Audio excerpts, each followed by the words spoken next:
So if you're going to live in a storage unit, you're going to need to be as invisible as you possibly can be. You basically need to be a ghost. If anybody finds out you're here, that's when you start running into trouble.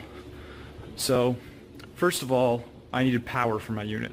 So what I did is I ran an extension cord along the power cable up here, and I sort of zip tied it up. So you can't really tell its power is going to my unit unless you are looking closely. So this is my unit here, and at the top of the unit you can see I have an antenna, and that's so I can get a cell signal inside the unit itself, because once you close the door it drops all signal. I have a lock which I've magnetized onto the door so it looks like it's locked even when it's not. And then when I actually do want to lock it, I can just use this lock or use another one down here and leave that one there. Alright, so let's take a look at the unit now. So in here I've got my TV, entertainment center set up there. I've got my bed.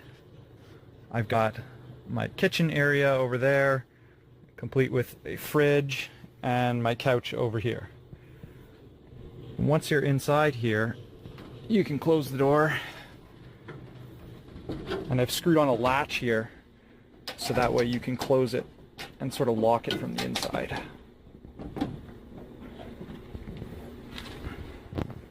I've also put a mirror up so you can see what you're doing.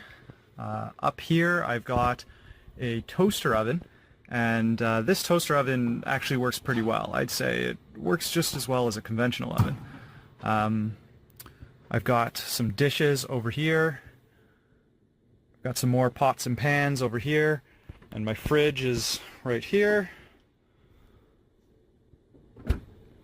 Underneath I've got a filing cabinet, some tools, and some storage for some other stuff I have. Up on this part of the kitchen I have cutting board so I can make some lunch or dinner there. I have a hot plate for boiling water, cereal. Up here is the Tupperware, and then over here I've got a food cupboard for all my food.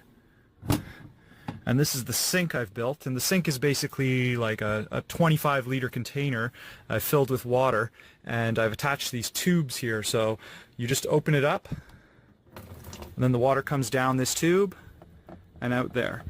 So you've got running water, you can do dishes, get a drink, whatever, and then the water filters into this bucket, which goes down into these holes here, which goes into a funnel, which leads into a separate container here.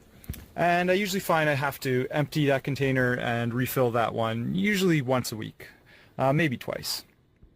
So over here above the bed, I've built a bar, and this is just to hold all my liquor and drinks and everything. But I've also got stuff at the back there behind the bed. So what I've done is I've built this little hinge here. This comes out, and then the hinge drops down, and then that can hold in place while you go and get whatever you need to from back there. Over here I've built a clothing rack, and this works just like it would in any closet. You put your clothes there, except I've included this little latch here on this string so you can push the clothing further to the wall, giving you more space. Up here I built some shelving for some items that I'm storing in here that I don't really use too much. I got my snowboard hanging from the ceiling there, and as you can see, all the stuff I've built in here is all built basically hanging from the ceiling. And the way I did that is I just got 2x4s, really long 2x4s, and put them all the way across the unit, and then I used L brackets to build shelving down from that.